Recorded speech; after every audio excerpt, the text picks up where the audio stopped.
Hello, I'm Annabelle and welcome to Unbeautiful Things. Today I'm talking with Andy, who lost both of his parents last year. Hi, Andy. Thank Hi, you for Annabelle. joining me today. So I'm sorry about your losing both parents in one year. That's not easy Thank at you. all.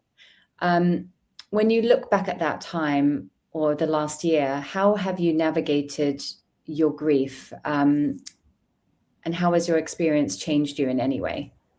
Yeah. So initially, Dad had a stroke in January 2025. He deteriorated quite quickly, and he passed away in March that year.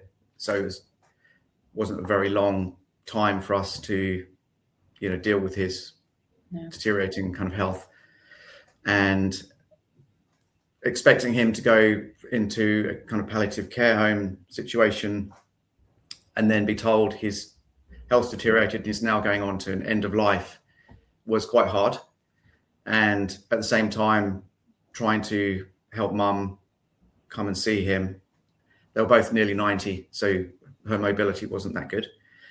So even just walking from the car park to his hospital ward would take 20 minutes, half an hour. You have to keep stopping, and she couldn't walk very well. So managing her health issues as well was quite difficult. And then the hardest part, I think, for me and my sister at that time was spending the last week with Dad, seeing his health basically, in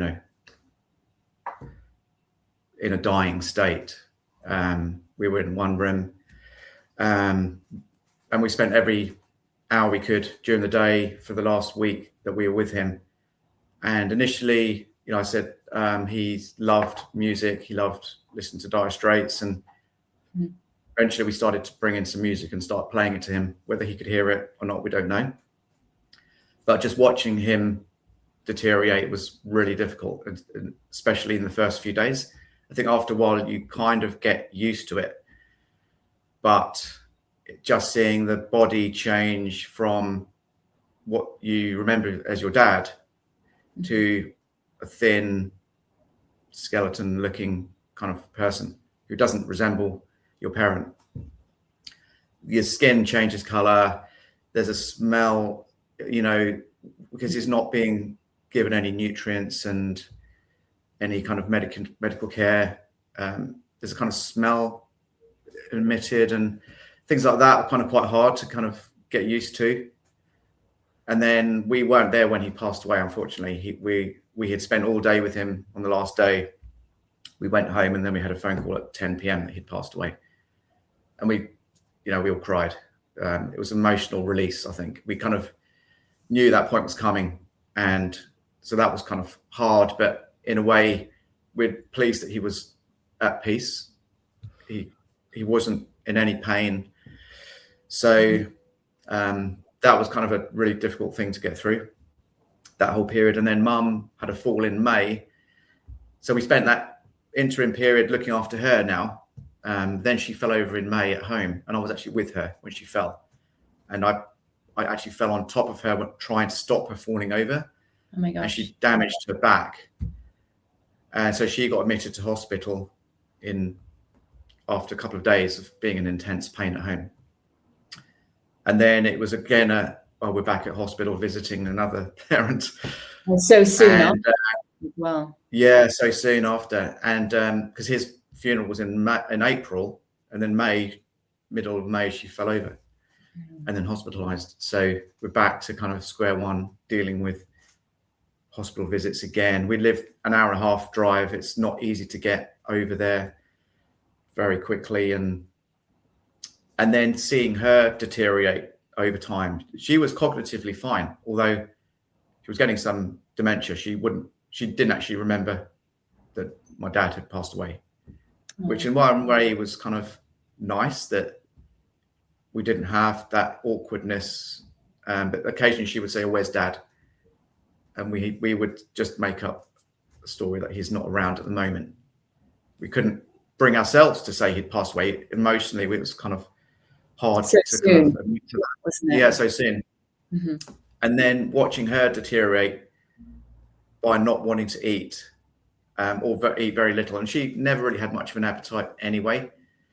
So we're now kind of, the parent-child sort of thing reverses. You're now feeding your parent. Come on, eat your dinner, else you're not going to get well enough to get home. She kept saying she hated it in hospital. She wanted to go home. And so no one likes it there, do they? I mean, no. And she wouldn't do anything to help herself to get better. And I think maybe they were childhood sweethearts.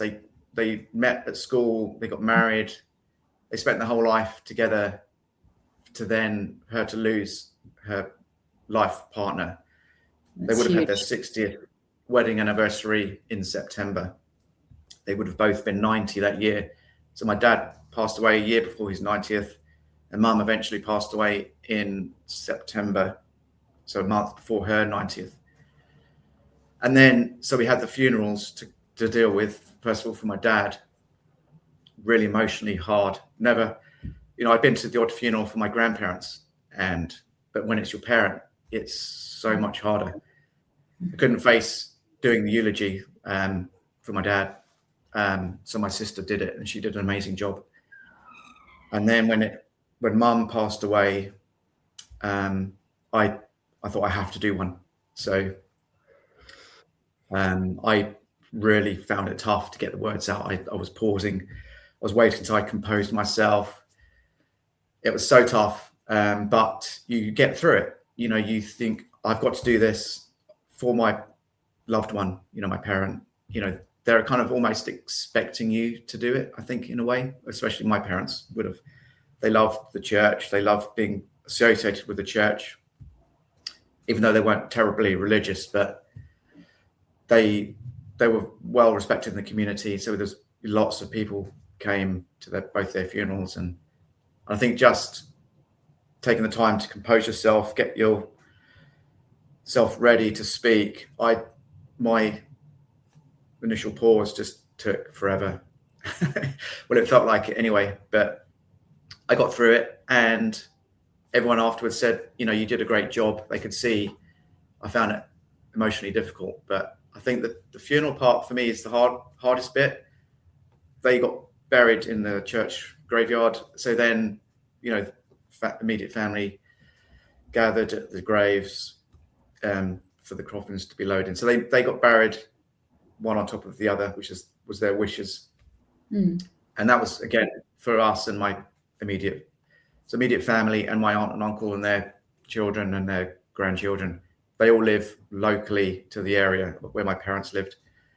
We were all so upset. But then you try and think of happy times. You think of all the good moments that we had. And so we were blessed with some really good weather. And I think that really helped.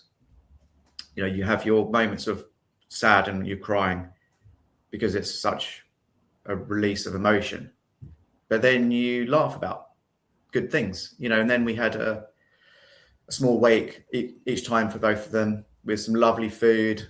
All their people that they knew were gathered, and you spend time talking to people, and they just sing their praises of what lovely people they were for the local community.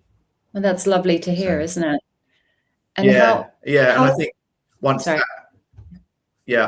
that the funeral service and the burial was over, I felt released.